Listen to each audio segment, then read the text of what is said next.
Então, aqui eu coloquei um quadrozinho comparativo sobre o que é SAI e processo de enfermagem. Novamente, SAI, nós estamos falando de um trabalho gerencial, algo macro de todo o hospital, e aí esse trabalho gerencial ele vai permitir a organização da nossa assistência, providenciando insumos, organizando e gerenciando recursos humanos, não só recursos materiais. Portanto, nós temos algo que influencia no contexto geral da organização hospitalar, tá? E, claro, a enfermagem participa dessa organização e se beneficia também, tá? Quanto ao benefício, nós vamos ter muito mais em relação ao processo de enfermagem. Então, a SAI vai beneficiar a aplicação do processo de enfermagem, que é algo direto, tá? Algo direto com o nosso paciente. Então, não é algo solto. Nós estamos fazendo o processo de enfermagem para, de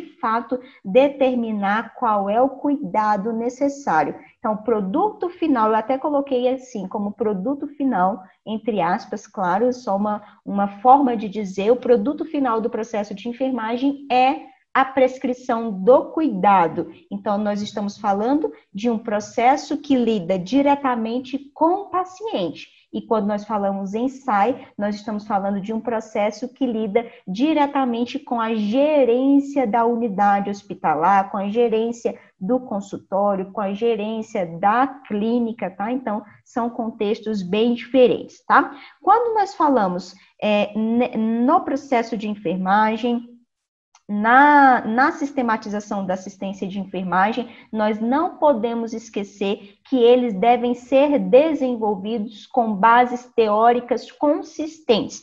Essas bases teóricas, claro, além do nosso conhecimento formal, serão permitidas pelas teorias de enfermagem, tá? Então, por que é importante ter uma teoria de enfermagem que respalde o seu processo de enfermagem?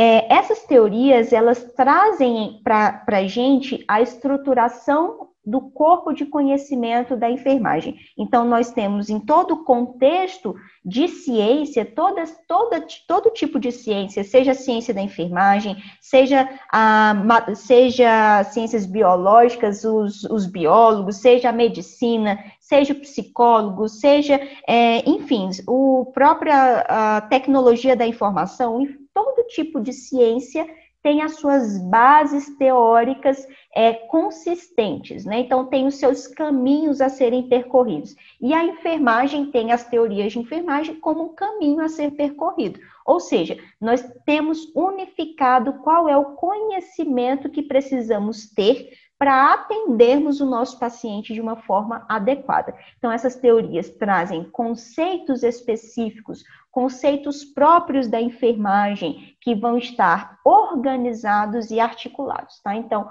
quando nós falamos em paradigmas, nós estamos falando desses conceitos. O que é o paradigma?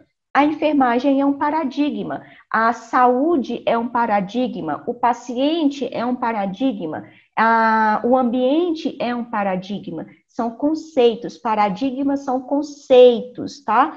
Que a ciência possui. E aí, quando nós articulamos, quando nós trazemos o relacionamento desses conceitos, nós temos os metaparadigmas, que é explicar o que vai acontecer de uma forma bem simplória. O que vai acontecer quando nós articularmos a enfermagem com paciente e ambiente? O que eu posso avaliar? O que eu posso encontrar? O que eu posso intervir? Então, as teorias trazem exatamente esses conceitos. Alguns conceitos, eles são bem objetivos e outros conceitos são mais subjetivos. Por quê?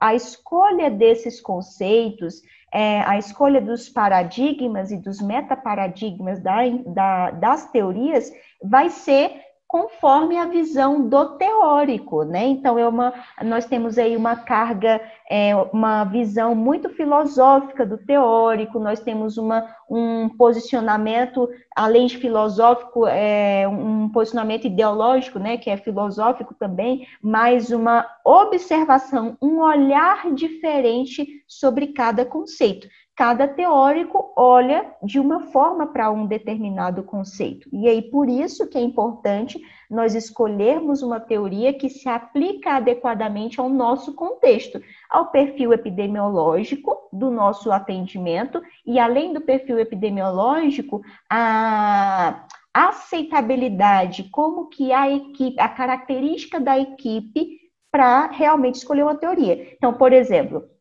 nós temos um ambiente na qual o relacionamento com o paciente não é tão explorado, como, por exemplo, na captação de órgãos. Eu trabalhei na captação de órgãos durante muito tempo. O relacionamento entre eu e quem eu atendia diretamente não era explorado. Por quê? Eu lidava com cadáver, né? O potencial doador é um cadáver, está em morte encefálica. Então, o relacionamento não era explorado. Não valeria a pena eu utilizar uma teoria que valorizasse o relacionamento interpessoal. Por quê? Com aquele paciente, eu não explorava o relacionamento interpessoal, mas com os familiares dele, sim, eu explorava o relacionamento interpessoal. Então, nós temos que encontrar uma teoria que encaixe exatamente nesse contexto que eu atendo, que eu trabalho, tá? Dúvidas até aqui, meninas?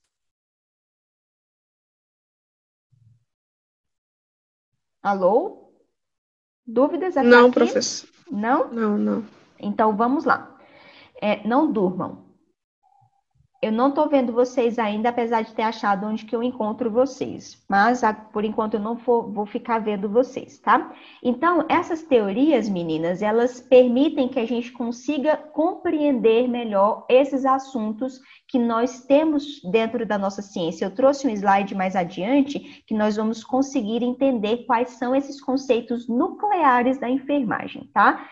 Que é justamente o ambiente, o paciente. Quando a gente fala paciente, é que vocês entendem o indivíduo, a família e a coletividade, a própria enfermagem, tá? E a saúde. Esses são conceitos nucleares da enfermagem. E aí permitem que nós tenhamos, a partir desses conceitos que estão expressados nas teorias de enfermagem, uma assistência direcionada, porque nós vamos coletar dados de forma direcionada. E aqui algo extremamente interessante. Desde a época de Florence, como eu falei para vocês, a Florence já falava que nós tínhamos que delimitar qual era o nosso âmbito de atendimento. Por quê? Até então, nós atendíamos muito com base na necessidade biológica, o que fez se confundir a enfermagem com a medicina. E aí, depois disso, nós temos algumas teóricas norte-americanas, na década de 70, que nós tivemos uma explosão de produção de bases teóricas para enfermagem. Então, veja, não tem muito tempo, década de 70 é pouco tempo, né? Então, a gente tem relativamente jovem nesse contexto. Então, desde essa época que nós estamos construindo essas bases teóricas necessárias para que a gente consiga atender adequadamente. E aí, a partir disso, na verdade, desde Florence, mais otimizado e expressado de uma forma mais adequada depois da década de 70, que a gente consegue trazer o atendimento não só biológico, mas também psicológico, social e espiritual para a área da enfermagem. É isso que nos diferencia. Nós tramitamos nesses ambientes de avaliação, não só biológica, mas também psicológica e social, tá? Vamos adiante.